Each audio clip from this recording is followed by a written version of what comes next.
Logo depois dessa entrevista rápida, Lars voltou para falar que queria dar mais entrevista para o Brasil, especialmente para confirmar a vinda da banda em abril do ano que vem.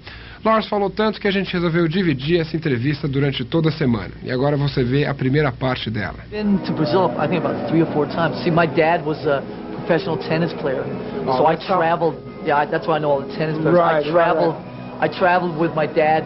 I still probably traveled more with my dad between I was born and when I was like 6 or 7 years old, and I have in the last 10 years of Metallica. I was everywhere in the world with my dad in the first 7 years of my life. What was your dad doing by then? Professional tennis player. Professional tennis player, and you had to go everywhere? Everywhere, play all the tennis events and stuff like that. It was a lot of fun. How come you're not a big tennis player?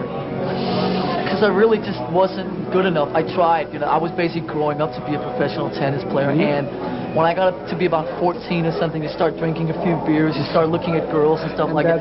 I just really didn't have the discipline to, you know, usually most of the kids growing up wanting to be professional tennis stars, the time that they fall off is usually right around 14, 15, because that's when you have to be so disciplined, and I just couldn't deal with it, so I just chose the path of rock and roll instead.